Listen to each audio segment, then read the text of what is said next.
안녕하세요. 유튜브 시청자 여러분 반갑습니다. 대한민국 땅에 살고 있는 평범한 20대 청년인 찬찬밀크입니다. 환절기가 도래해서 이제 가을에서 겨울로 넘어가는 게 물씬 느껴지는 계절인데 두툼한 외투나 하나 준비해서 감기 예방하세요. 자, 오늘은 부의 추월 차선의 차선 직장인 편에 대해서 해볼 건데요. 재테크 도서랄까 자기계발책이랄까 애매한 한 중간 정도 되는 책인 것 같습니다. 저 또한 어디선가 돈을 받고 일을 하고 있는 직장인으로서 일단 읽고 난 소감으로는 도움은 된다라는 이야기 드립니다. 보통의 직장인 생활하는 우리에게는 한 달 중에 정해진 급여일을 달력이나 스마트폰 캘린더를 보고 간절히 기다리는데 또 나랑 안 맞는 상사 때문에 스트레스 받으면서 과도한 업무량에 허덕이는 분도 계실 겁니다. 직장 생활이 다 그런 거 아니겠습니까? 그리고 이 책을 읽는다고 해서 그런 스트레스나 과도한 업무량이 사라지는 건 아니에요. 그게 제로가 되는 것도 아니고. 네, 읽으면 상당히 도움이 된다라는 것만 여러분들에게 제가 말씀드리겠습니다. 저도 사회생활을 6년 차에 접어드는 직장인인데요. 저보다 더 오래 하신 분도 계실 겁니다. 저도 직장 생활 하다 보면은 세상에 수많은 사람들도 있고 수많은 좋은 사람 그리고 안 좋은 사람이 있어요.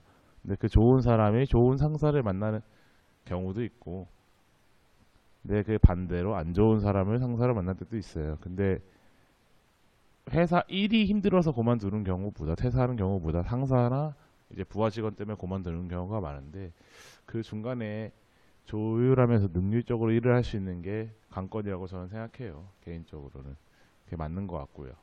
부의 추월차선 직장인 편을 펴서 읽는데 이 책 다들 많이 들어는 보셨을 거예요. 어디선가. 그리고 저 또한 들어본 책이고 이 표지는 다들 어디선가 흘러가시다가 보셨을 거예요. 큰 기대 없이 펴봤는데 책은 상당히 읽기 쉬운 내용으로 구성되어 있고 일단 대단원으로 7단원 정도 나눠져 있어요. 소규모 항목별 그리고 내용에 들어가는 추월차선 생각법 그리고 서행차선 생각법이라고 이렇게 나뉘어져 있어요. 읽으면서 나는 서행차선으로 생각하는 게 있었구나. 나도 알고 있던 방법인데 하는 것들이 있는데 이런 부분들이 도움이 되면은 좋은 게 아닌가. 그리고 처음에 직장 생활할 때 제가 6년간 직장 생활하면서 깨달았던 내용들이 여기에 몇 가지 수록돼 있어요. 그 수록돼 있는 부분에서 제가 생각한 부분에 대해서 세 가지만 여러분들에게 말씀드릴게요. 일단 세 가지 중에 하나, 질문하는 건 돈이 들지 않는다 입니다. 우리나라 교육 특성상 사실 여러분들도 그렇지만 학교에서 제가 궁금한 게 있다고 선생님한테 질문하는 학생들 많이 없죠? 손 들어서. 이게 그런 게 사회생활에서도 꽤나 스트레스로 작용이 되는 것 같은데요. 그 의견을 구한다는 것이 좀 창피하거나 또는 자존심이 상한다거나 그런 생각이 이게 무의식적으로 들어가 있는 것 같아요. 사실 질문하는 건 돈이 들지 않고 누구에게나 붙잡고 모르는 걸 알려달라고 하는 데는 많은 시간도 들지 않고 돈도 들지 않아요. 다만 물어본다는 행위 자체를 잘 하지 않아서 항상 문제가 생긴다고 생각합니다. 저도 직장 생활할 때 간략하게 보통 설명을 해주고 그거에 대해서 이해했으면 그 업무에 대해서 진행을 합니다. 근데 그러다 보면 꼭 일이 터지기 마련이고 일을 그르칠 때가 있어요. 그때마다 저는 스스로 생각한 게 내 사수한테 한번 물어보고 할 걸. 질문하고 할 걸 하면서 굉장히 스트레스를 많이 받았어요. 처음 직장 생활할 때 가장 많이 했어요. 근데 이런 후회가 쓰나미처럼 한번 싹 휩쓸고 난 다음에 그 다음부터 저는 질문 기계가 돼 있었어요. 질문 기계가 회사에서 유명한 쟤 만나면 맨날 뭐 물어봐 이런 약간 느낌이 돼 있었어요. 그렇게 돼서 이렇게 1년 지나고 1년 반 지나고 2년째 됐을 때 저는 회사에서 굉장히 믿음직스러운 사람으로 바뀌었어요. 거의 대부분 모든 것을 다 아는 사원임에도 불구하고 이제 이처럼 머리 숙이고 물어보는 건 어려운 게 아니에요. 우리도 어머니 아버지 또는 선생님에게 따로 개인적으로 물어볼 수 있잖아요. 내가 모르는 거 친구한테 물어본다던가. 이게 다만 주체가 누가 됐냐? 내 사수가 됐냐?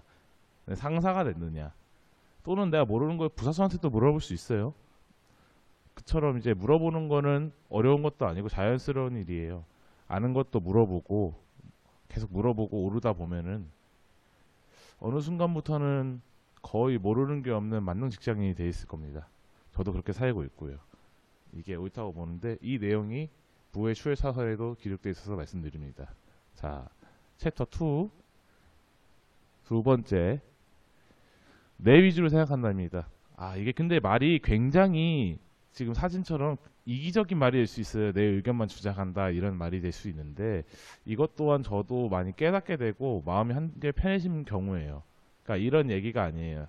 아까 말씀드린 이기적인 얘기가 아닌데 실수는 모든 사람들이 하게 되는데 그중 8, 90%는 실제로 내가 잘못해서 벌어진 일이라고 생각해요. 그렇게 보면 돼요. 왜냐면은 한거일 수 없는 불가항력이나 상사 잘못 등이나 그런 경우를 혼다는 건 거의 드물어요. 물론 상사가 실수해서 상사도 사람이니까 실수해서 잘못하는 경우도 있는데 그런 경우 드물어요. 내가 대부분 실수하는 거예요. 그러면은 만약에 이제 제가 말한 이제 두 가지의 20% 최대로 차지하는 항목으로 봤을 때는 그런 경우는 상사가 크게 혼내지도 않아요. 왜냐하면 자기가 잘못한 거 아니까. 근데 길게 혼나고 꾸중 듣지도 않아요. 근데 이런 부분 제외하고 남은 80%에 들어가는 그런 부분에 대해서 또 이제 핑계를 낸다거나 여러 가지로 얘기를 하게 되면 말이 길어져요. 저는 항상 그걸 깨달은 것도 얼마 되지 않았는데 내가 그냥 내 잘못 수긍하면 돼요. 내 잘못이 없어도 수긍하면 돼요. 간단해요.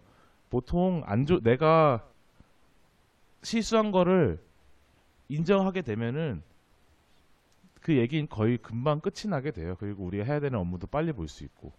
그리고 이제 만약에 상사에게 꼬지람을 받았는데 실제로 상사가 잘못해서 벌어진 일도 있어요. 그럼 상사가 되게 미안해해요. 나중에 후에는. 혹은 대화를 하던 중에 본인이 깨닫게 돼서 아 미안하다 이런 식으로 얘기 나올 때가 있어요. 왜냐면 나는 그걸 한 적이 없거든. 근데 내가 했을 거라고 생각하는 것처럼 이렇게 벌어지는 경우 그렇게 파생되는 경우 왜냐면 상사도 사람이기 때문에 기계가 아니에요. 오차가 없을 수 없어요. 그러다 보니까 이게 내 잘못을 수긍하는 경우가 더 빠르고 효율적이에요. 나도 속이 편하고 마음이 편해요.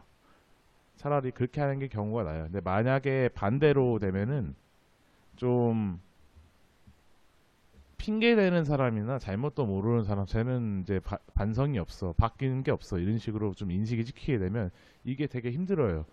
차라리 내 탓으로 보고 그런 일 생기지 않도록 노력하고 그런 모습 보이게 되면은 아무래도 주변에서 조금 더 낙해 보고 좋은 사람으로 되고 또 이제 직장 생활할 때 스트레스 받는 경우가 좀 줄어들게 되는 더 나은 생활을 하게 되는데 도움이 될 거라고 생각합니다. 네.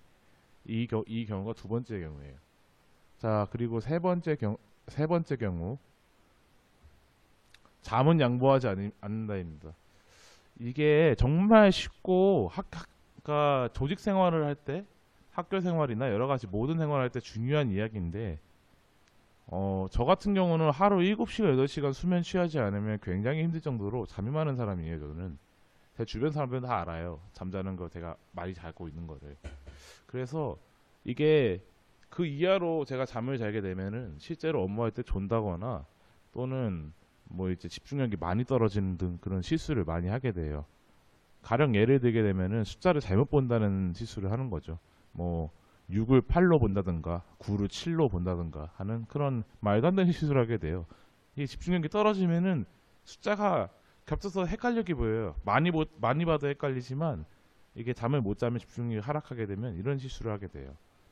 이런 상황이 초래가 되면 당연히 안 좋겠죠. 당연히 꾸지람을 받는 거고 이 경우가 첫 번째 경우에 상응하는 경우가 덜어 있어요. 예. 그러면은 내 탓 아니라고 당연히 얘기하지만 실제로는 나 말고는 그게 한 사람이 없는데 내 잘못이 되는 거예요. 내 잘못이 맞는 거고. 근데 이 경우를 핑계대고 안 했다 이런 식으로 되면 아까 말한 안 좋은 상황이 초래하게 되는 거죠. 네. 그냥 여러분들 컨디션 관리하는데 집중하는 거 좀 유념하는 게 가장 좋을 것 같아요.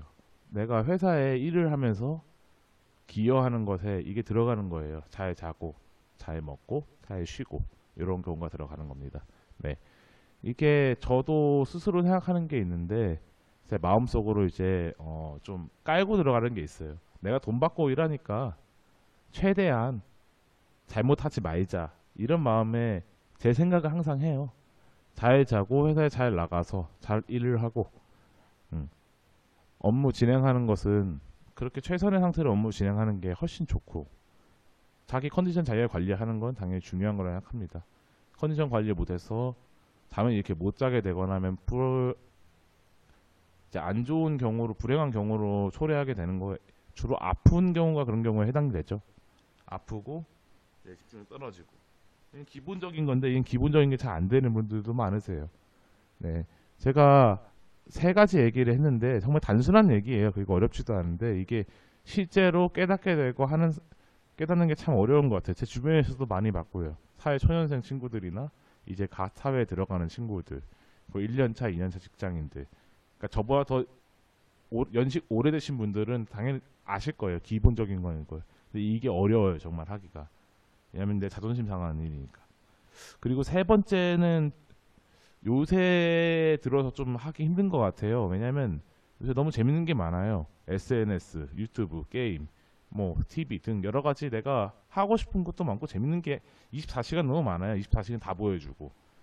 근데 이런 게 방해라는데 심지어는 제가 사회생활 하다가 보던 분 중에 맨날 다크서클이 어느 순간 코까지 내려가 오시는 분이 계셨는데 그분은 그러셨어요. 4시간 정도 주무신다고 하루에.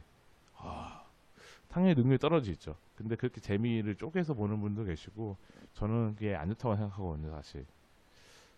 이렇게 제가 겪어온 생활 기반으로 사회생활 기반으로 여러분들한테 말씀드렸는데 이 책은 그런 책이에요. 서행차선 방법, 추월차선 방법, 역발상법이라고 하는데 읽으면 나름 도움되는 책인 것 같습니다. 제가 이 책을 추천해드리는 분들은 부여의 추월차선 직장인 편은 직장인이 되는 예비 취준생 혹은 직장을 접하는 사회초년생 직장 생활하는데 뭔가 안 풀리고 꼬이는 분들께 추천해드립니다. 네, 마음가짐과 이게 생각을 바꾸게 되면 그에 대해서 변화하는 걸 책에 수록이 돼 있어요. 미리 알고 가면 나쁘지 않는 거고 돌다리도 두들겨 간다는 거죠. 네, 이 책들은 내용이 굉장히 쉽고 2~3시간 정도만 투자하면은 여러분들이 다 읽으실 수 있다고 생각을 해요. 네, 2~3시간 정도 투자해서 마음과 생각을 두툼하게 해서 미리 발생한 스트레스나 더 이쁨 받을 확률이 늘어난다면 투자해도 나쁘지 않은 책인 것 같습니다. 네, 이상 경제적 자유를 위해 한 걸음 걷는 시청자 여러분들 되시기 바라며 부족한 산천밀크 영상 시청해주셔서 감사합니다. 네.